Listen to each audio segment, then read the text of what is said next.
Picture this. It's 1790. The United States is this brand new country, basically just a thin strip of civilization with its back to a massive, mysterious continent. But then in just 50 years, a single lifetime, an absolute flood of people is going to pour over the Appalachian Mountains and change everything. So let's dive into this incredible, world-changing half-century.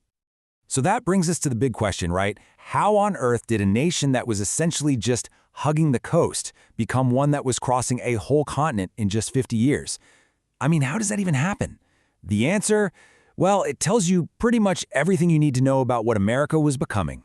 And when I say that change was huge, I mean it's truly staggering. Think about it. In 1790, pretty much everyone is packed in along the East Coast. The Appalachians are this massive, natural wall. But you jump ahead to 1840, that wall has completely crumbled. A whopping 40% of the entire country's population now lives west of those mountains. It's one of the biggest, fastest population shifts you'll ever see. Okay, so to really get how this happened, we've got to rewind. Let's start at the beginning. Back in 1790, what did America even look like then? Well, it was a nation that was basically facing the sea. So, back then, the U.S. was all about the Atlantic Ocean. Its whole economy relied on sea trade with Europe. The very first U.S. Census made it official. Most people were living right there on the coast. But you could already see the writing on the wall. There was this small but really determined trickle of folks starting to push into places like Kentucky and Tennessee. The pressure to go west, it was definitely building.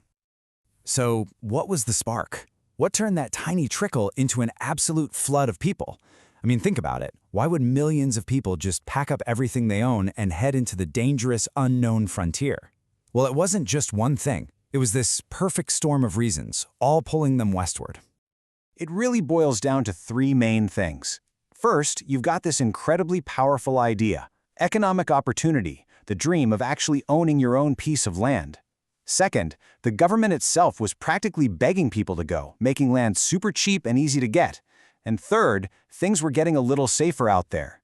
Treaties and military campaigns were making the frontier seem less terrifying for settlers. And let's be real, at the heart of it all was money. Opportunity. For a factory worker back east, what was your future? Working for wages, probably never getting ahead. The West, though, that was a completely different story. It offered the chance to be your own boss, an independent farmer on your own land. It was about controlling your own destiny, building something from scratch that was truly yours. And this wasn't just some pipe dream. The government made it happen. A huge piece of this puzzle was the Harrison Land Act of 1800. This law basically threw a giant for sale sign on the entire West. It let regular families buy a good-sized plot of land, 160 acres, and you could even get it on credit. Seriously, this one act just opened the floodgates. Okay, so you've got the why. People wanted to go. But the how was a whole other problem. The journey itself was brutal. It was going to take a full-blown revolution in technology and infrastructure to make it possible for millions of people to actually get there. And you can kind of watch it happen in stages. First, pioneers are just widening old trails so their wagons can get through. Then they figure out, hey, these rivers, the Ohio, the Tennessee, they're like natural highways. But the real game changers, that was technology. The steamboat, which could travel upstream, and then in 1825, the absolute marvel of engineering that was the Erie Canal. And calling it an aquatic superhighway is no joke. The Erie Canal was a total revolution. All of a sudden, you had this cheap, easy water route from New York City all the way to the Great Lakes, right into the heart of the continent. It plugged the western farms directly into the eastern markets and just poured gasoline on the fire of migration. So now you have the reason to go and the way to get there. And the result? One of the biggest migrations in modern history. The numbers are just jaw-dropping, and they literally redrew the map of America. Just look at that number, 7 million. By 1840, 7 million Americans were living west of the Appalachians. These were people who had made that journey themselves or their parents did. An entire new section of the country, this trans-Appalachian West, was just born. And to put that into perspective, that's 40%. 2 out of every 5 Americans. The country wasn't just a coastal nation anymore, not by a long shot. It was now a nation split right down the middle, with a huge chunk of its people on either side of that mountain range. You know how it goes? Where the people go, politics is sure to follow. And this massive population boom created a whole wave of new states. We're talking Ohio, Indiana, Illinois, and then Mississippi, Alabama, Missouri. The entire political center of gravity of the United States was literally moving west. But we can't tell this story without talking about the darker side. This wasn't some simple, happy tale of progress. This huge wave of settlement had profound and often tragic consequences. It came at a terrible human cost, and it exposed some really deep, really dangerous cracks in the foundation of the nation.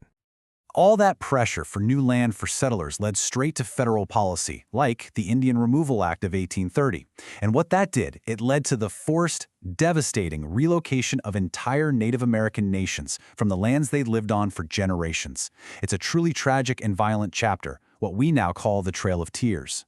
And at the exact same time, every single time a new territory wanted to become a state, it triggered a national crisis. Why? Because of one huge question. Would it be a free state or a slave state? The Missouri Compromise of 1820, well, that was just a Band-Aid on a massive gaping wound. Instead of uniting the country, moving west was actually pouring fuel on the fire of the conflict that would eventually explode into the Civil War. So when we look back, what's the legacy of this 50-year sprint to the west? Well, it wasn't just about grabbing more land. These decades completely reshaped America's economy, its politics, and its very idea of itself.